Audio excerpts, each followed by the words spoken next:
Alrighty.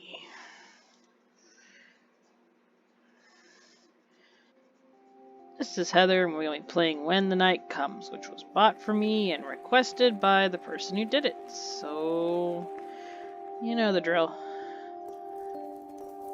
First, we're going to look at our settings.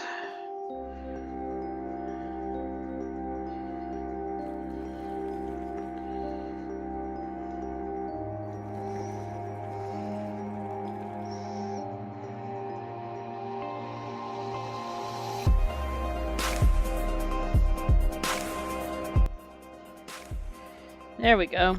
That's a little better. Do space hides, take control. Okay.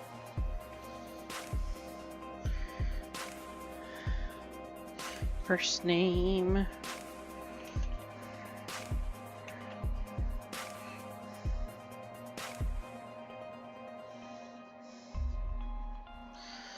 Oh, well. I am going to be a she, her. Ooh, pretty.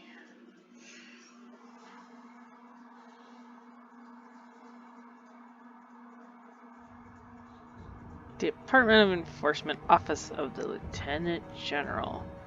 You have been selected for immediate transfer and are authorized to report to the enforcement headquarters in Lunaris, Escria, which I can't read properly, probably. Please find your mission information and all other relevant documents enclosed. Once the information has been digested, we order that the documents are promptly destroyed. So I have to eat my paper. Okay. No. This information is highly classified as we are all details of your relocation. Upon arrival, please report to General Augustus Willenheimer Berger Leroy Jenkins. Respectfully, Lieutenant General Harold Addington. Cool. I arrive in Lunaris at dusk. I've been traveling for days. My feet are sore, my eyes are tired, and all I can think about is how much I need a darn good sleep. I'm a hunter, and I've been called here by the Lieutenant General of Escara to lead the investigation. The matter is apparently urgent if the rapid way in which I've been summoned is anything to go by.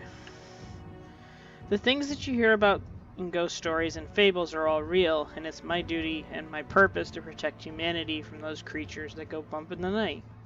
That's not nice. There have been a series of particularly violent murders here in Lunaris lately, and the local enforcers, the agency that oversees us, can't seem to put their finger on who or what the culprit is. So when to go?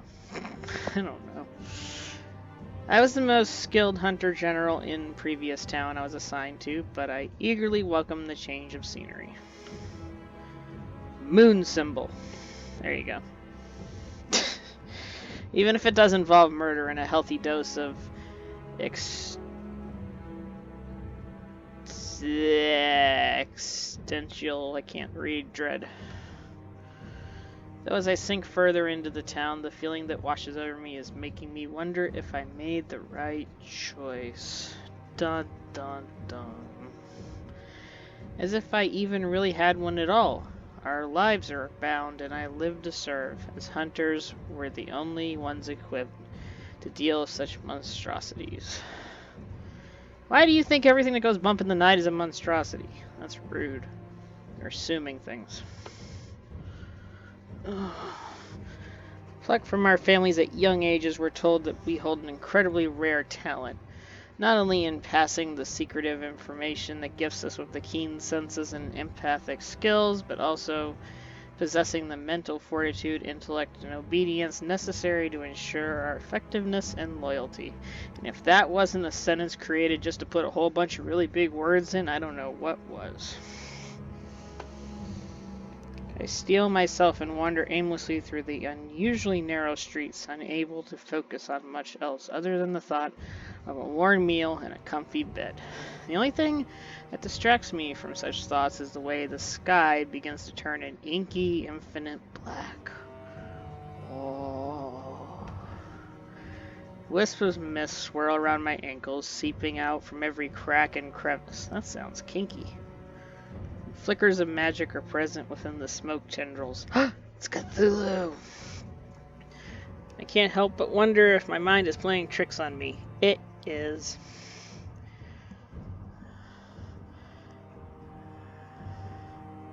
I turn a sharp corner and see people running, scooping up small children, and scrambling to get inside. She has the same effect I do at Walmart. Nice. I hear the sound of doors slamming and locking, echoing off of the crooked stonework. Curtains are drawn, windows are closed, and then... darkness. The abnormal kind of darkness. Okay.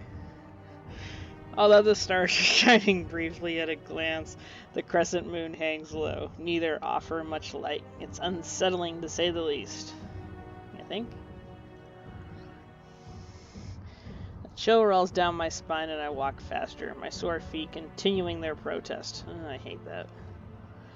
The instincts that have been a part of me since my initiation kick in, and I have a feeling deep in the pit of my stomach that I need to get inside and fast. I spot a mage light lantern as I head further down the street. The dull blue flame flickers invitingly in the darkness, drawing me in. Okay.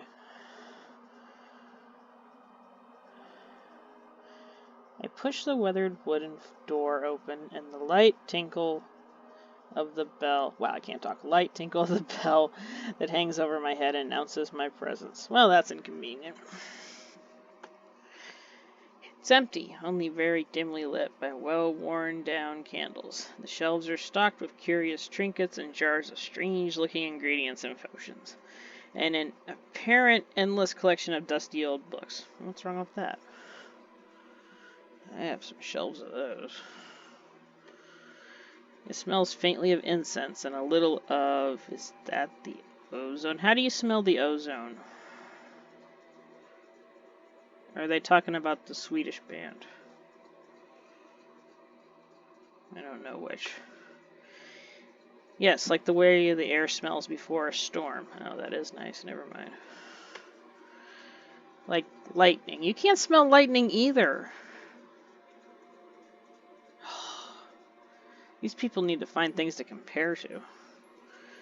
I hear footsteps and turn to find their owner, and I'm taken aback by the figure that appears from behind a pair of well-placed curtains. It's Tom Cruise! No. Can I help you?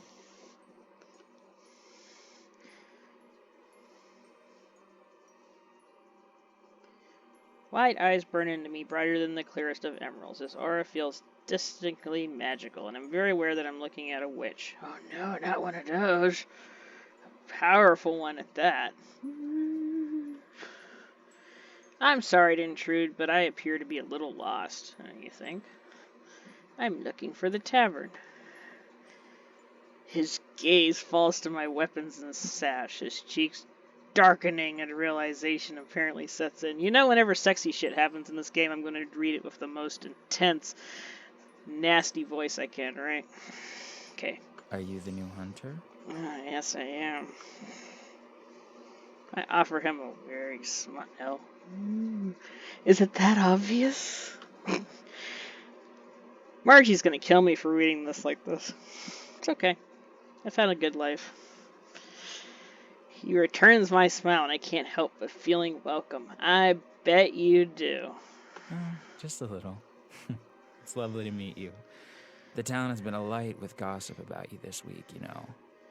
My name is Ezra, by the way. Great. It's a hot guy named Ezra. That's original. I'm Freya. It's nice to meet you, Ezra.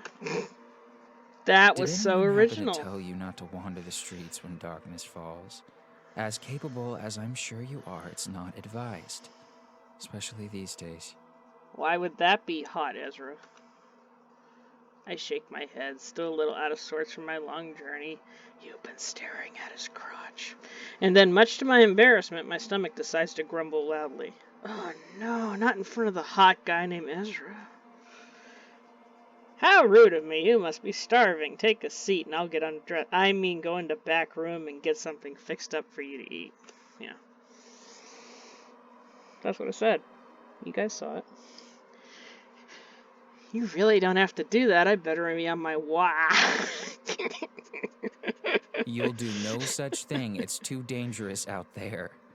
Please, I insist. Are you It's telling no me what trouble, to do, Daddy? really. And so I ruin a perfectly good web novel. I can hardly refuse when he's looking at me like that. Without his clothes on and all. You know. I nod and follow him as he parts the curtains to reveal a cozy living space. There's a small kitchenette and crooked dining... Sorry. Crooked dining table, and nested in the corner is a tattered but comfy-looking sofa. This guy needs new furniture.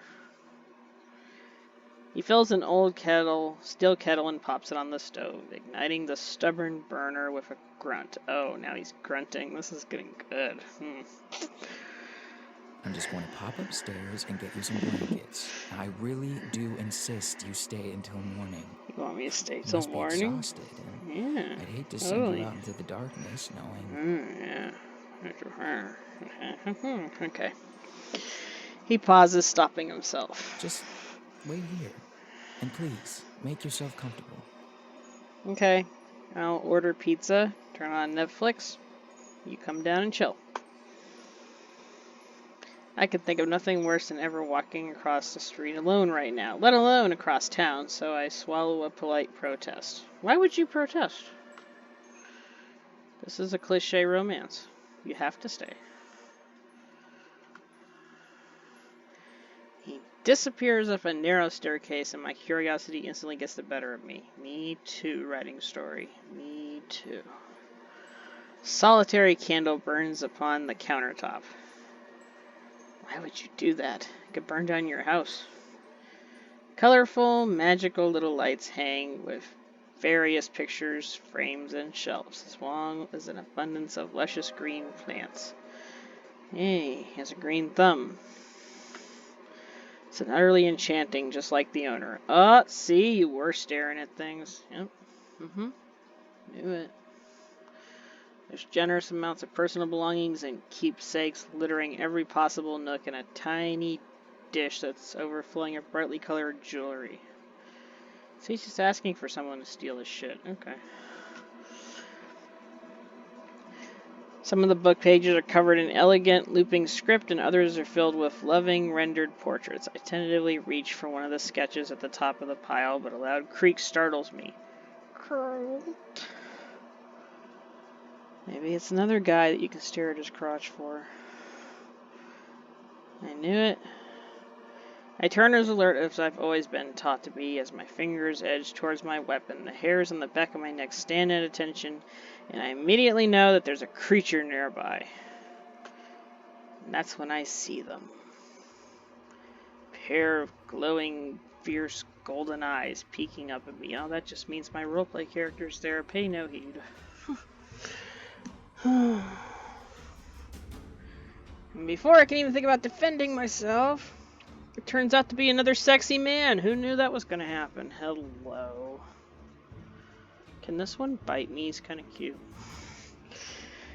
I'm pinned to the wall by a firm, cold, and inherently not human arm. What does he have? Like an Who the hell are you? Where is Ezra? He's upstairs, taking his clothes off. Didn't you hear me narrating before? His lips curl into a snarl, affording me what feels like an incredibly pointed view of long, sharp fangs. Oh no, not that. You need to watch more demon and vampire movies. If I hadn't already clocked his deathly power, there's no second guessing what kind of creature I'm dealing with here. An introvert. No, vampire. Huh. I know I'd already been quite dead if that was what he truly wanted, and I feel nothing from him other than overwhelming desire to rip his clothing off to protect something or someone.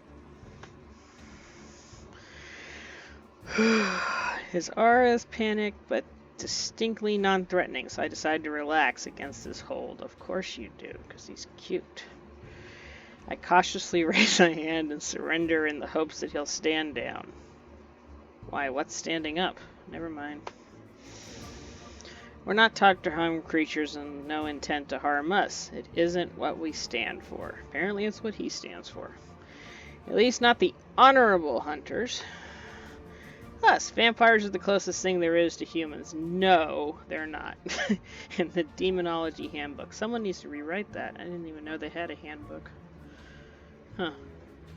And I've met a few reasonable ones in my time. I'm sure you have. Wait, do they sparkle? No. Okay. Emphasis on few. He retreats a little just as I'd hoped. Just enough for me to gather my composure. Yeah, that would do that to me too.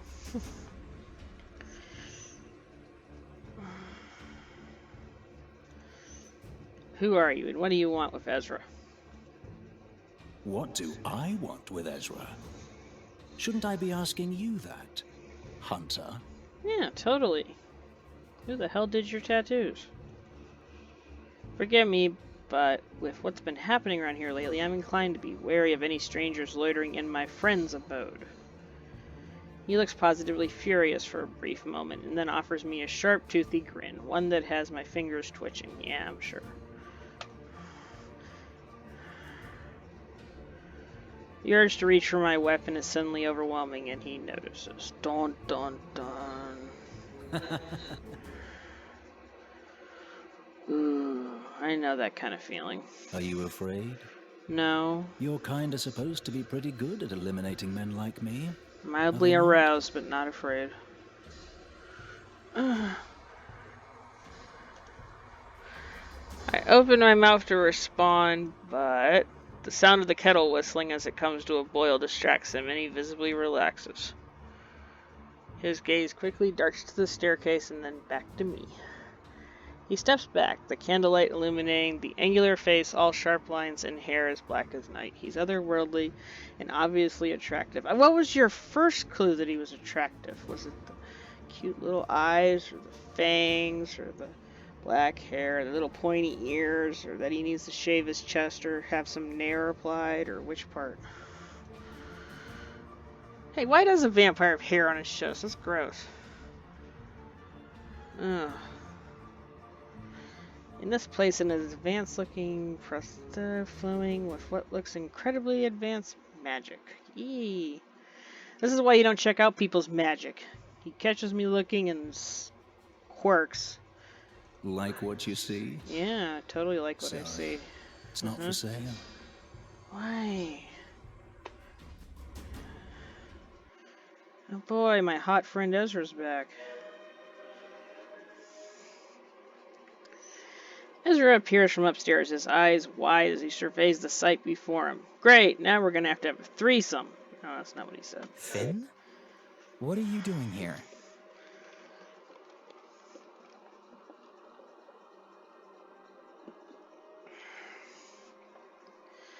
Sorry, I was drinking my drink. I sensed that you felt uneasy, so I came immediately. I mean, that sentence can speak for itself. You're good. Are you okay? Ezra smiles, covering Finn's hand with his own. Oh no! No, I'm kidding. Not only are they hot, but they're gay. No. I actually have no proof of that. Intricate patterns etched into the dark iron pulse like a heartbeat. Now that's what his tattoo is. It's an iron branding, or magic branding. I was only very briefly startled by the appearance of the new friend here. Sure.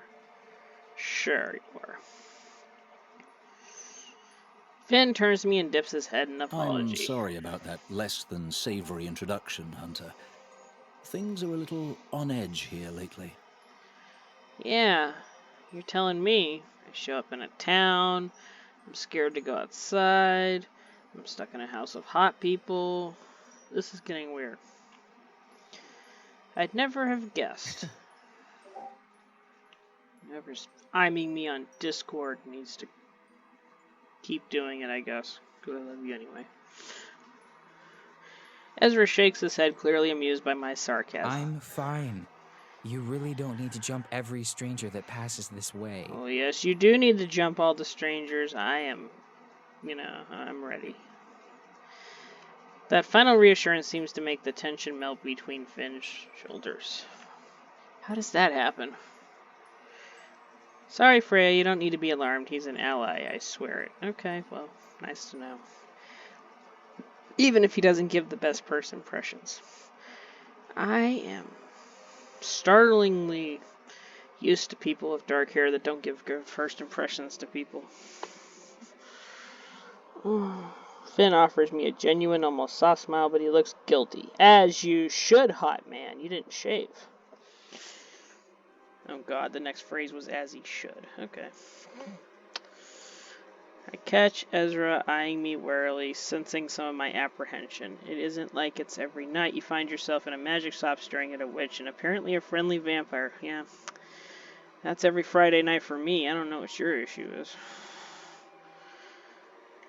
Finn's whole demeanor changes the second he lays eyes on Ezra, I'm sure. The smile that crosses their lips is mischievous. Oh no, I knew it. They're thinking about threesomes. It's truly a pleasure to meet you. Yeah, it's great to meet you too. I'll go get the Nair. Oh, he has pretty eyes. Duh.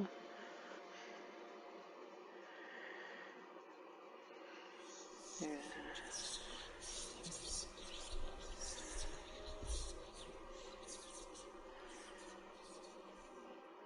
That's not eerie at all. Nope.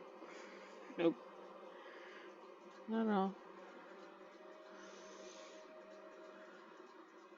Something tells me he now sees me as harmless too. Well, he shouldn't. Finnegan, stop that. It's not polite. His name is Finnegan. His mother couldn't come up with anything sexier. Seriously?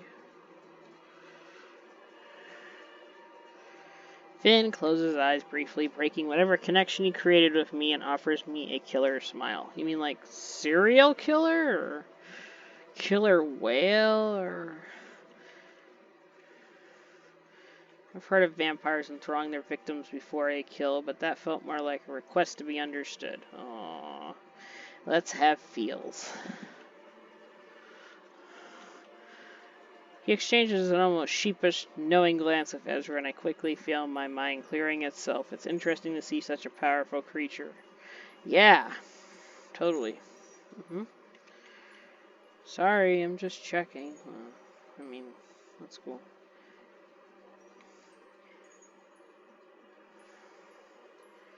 There's so many corny lines in here.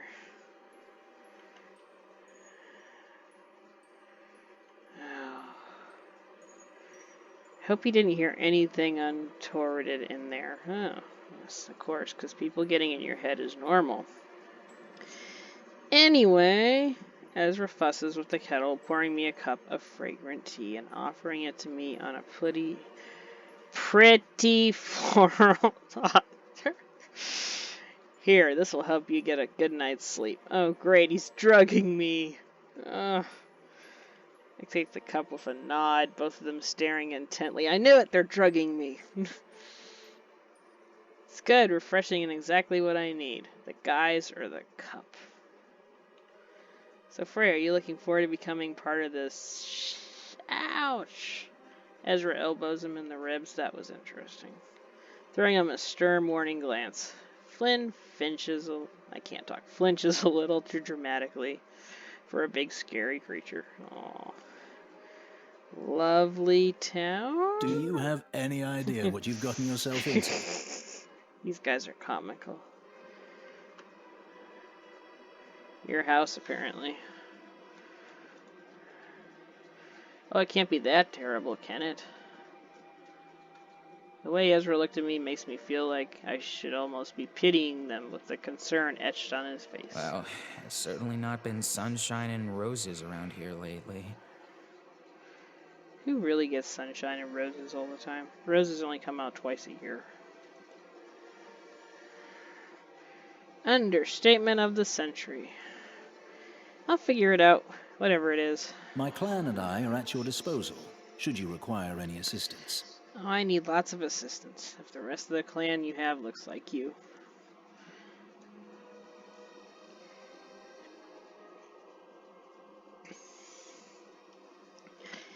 He nods, and I decide not to press him for details yet. I'd definitely like to know how many supposedly good vampires there are. Yeah, me too, actually. I haven't met many. Wasn't supposed to say that out loud. I offer them both a smile, finish up my tea, and Ezra hurries to take the empty cup from me. I knew it! Roofies! No. He places his hand on Finn's arm. Aw, you guys are cute. Even if you're not that way. Finn, Freya needs to rest. Maybe you should head home. Finn nods and Ezra follows him as he heads for the hatch. That's what you call your front door. I call mine a front door. They give each other a quick hug, and Finn whispers something into his ear. You know, like, crawl through my window at 2 a.m. The witch grins brightly as he pulls away. Then Finn's warm golden gaze locks with my own. Ooh, and he smiles. Be sure to take care. If you ever need anything, just scream, and I'll come running. Oh, okay. I'll make sure to scream. Solid plan there. Can't you just call me or something? Do I have to scream?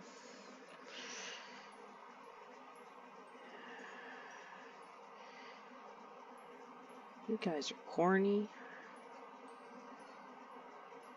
It was nice to meet you, Finn. Finn gracefully lowers himself into the hatch. Front door! And Ezra stares into the darkness until the door slams shut. Oh, at least you know how to call it a door. He turns and retrieves a biscuit from the cupboard. Wait, is this a cookie or a biscuit? Offering them to me and waiting expectantly until I take a handful.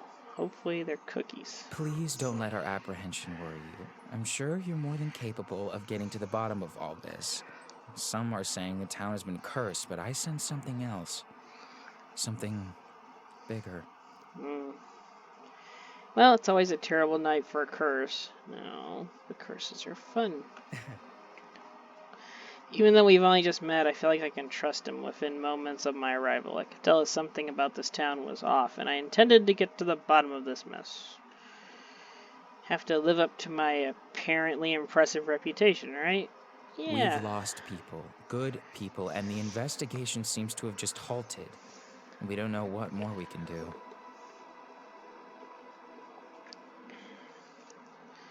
Ugh. Look at me getting all emotional when you're probably dead on your feet and desperate to get some sleep. Yeah, I totally want some sleep. Don't wake me up with whatever you do with Finn. He quickly gathers himself, forcing a laugh to break the somber mood.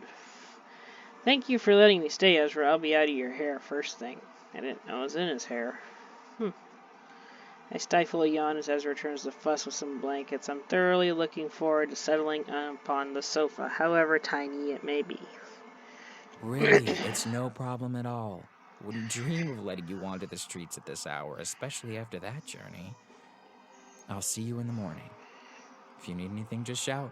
So, I have to scream to get Finn back, and I have to shout to get Ezra back. I mean, there could be a song about screaming and shouting. There should be. He heads upstairs, and I eagerly remove my boots. The relief is instant when I settle against the cushions, pulling the sofa blanket up to my chin. There's a sofa blanket? What is that? Despite the abundance of questions that currently flood my mind, I swiftly fall into a blissful, dreamless sleep. That's good, I guess.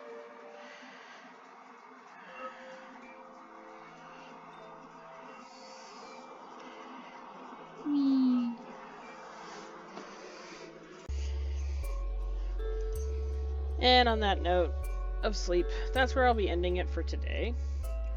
I know, kind of a short episode. I just wanted to get through the beginning and get it started.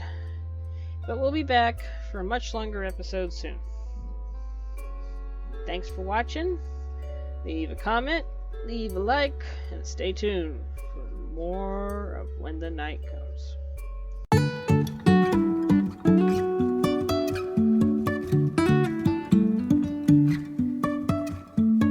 Life is a winding